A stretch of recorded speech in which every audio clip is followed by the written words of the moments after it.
We're cutting across live now to the BJP's headquarters in Delhi, where Narendra Modi is on the dais. There's a very happy announcement, I'm told, that's expected very, very shortly. The BJP workers are already aware of it. Let's listen into what Rajnath Singh, the party president, is saying. Bharatiya Janata party के इस केंद्रीय कार्यालय में अपने भारत के यशस्वी प्रधानमंत्री आदरणीय नरेंद्र भाई मोदी का हार्दिक अभिनंदन करता हूं, उनका मैं स्वागत करता हूं। और आप सब मेरी बात से सहमत होंगे कि बहनों भाइयों, 1951 में भारतीय जनसंघ की स्थापना के समय डॉक्टर श्यामा प्रसाद जी मुखर्जी का जो सपना था और जो देश के सारे कार्यकर्ताओं को उस स्वप्न को दिखाने का काम और कैसे वह स्वप्न साकार हो सकता है उसके लिए मार्ग प्रशस्त करने का काम जिस पंडित दीनदयाल जी उपाध्याय ने किया था, जो उनका एक उद्देश्य था।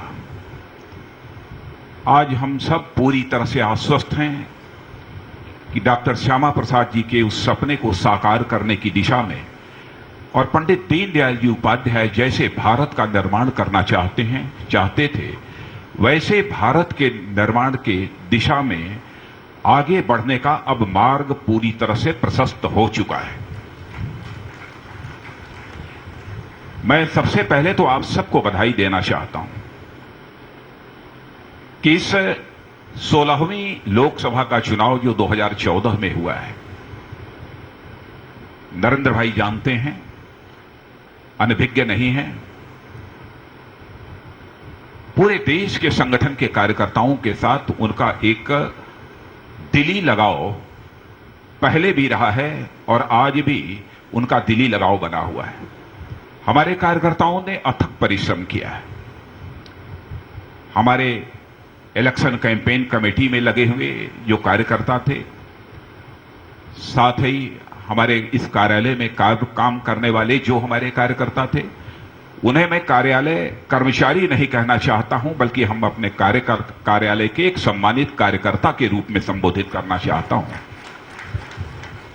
एक कार्यकर्ता के भाव से सबने अथक परिश्रम किया है और मैं यह भी कह सकता हूं कि आजाद भारत के इतिहास में इस बार चुनाव अभियान जिस नए तरीके से हुआ है और इस चुनाव अभियान को एक नई ऊंचाई देने का श्रेय यदि मैं किसी को देना चाहूंगा तो अपने आज के प्रधानमंत्री आदरणीय नरेंद्र भाई मोदी को वह श्रेय मैं देना चाहता हूं।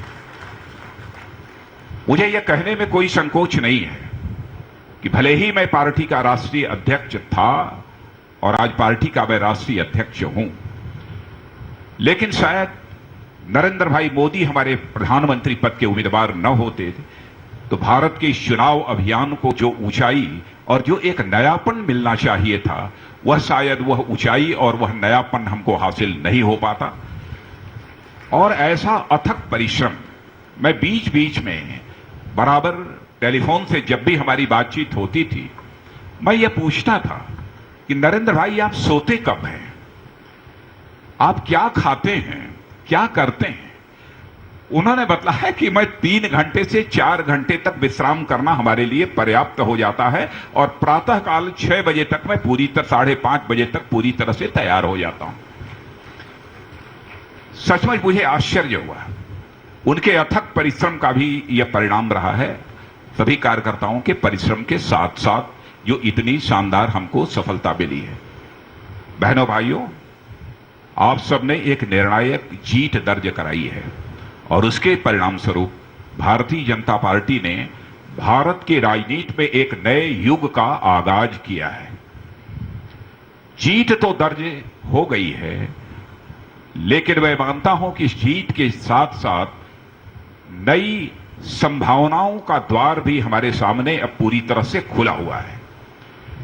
नए संभावनाओं का द्वार खुला हुआ है। यह बात मैं क्यों कह रहा हूं, वह इसलिए कह रहा हूं कि हिंदुस्तान का एक भी राज्य शायद ऐसा शेष नहीं बचा है जिस राज्य में भारतीय जनता पार्टी ने अपना इस बार के चुनाव में वोट शेयर बढ़ाने में कामयाबी हासिल न की हो। पश्चिमी बंगाल जैसा राज्य जहां पर कि हम कल्पना नहीं कर सकते थे कभी, वहां पर 18% से अधिक वोट शेयर स्वतंत्र भारत की राजनीति में भारतीय जनता पार्टी ने पहली बार प्राप्त किया है, तो इस 2014 के लोकसभा चुनाव में प्राप्त किया है।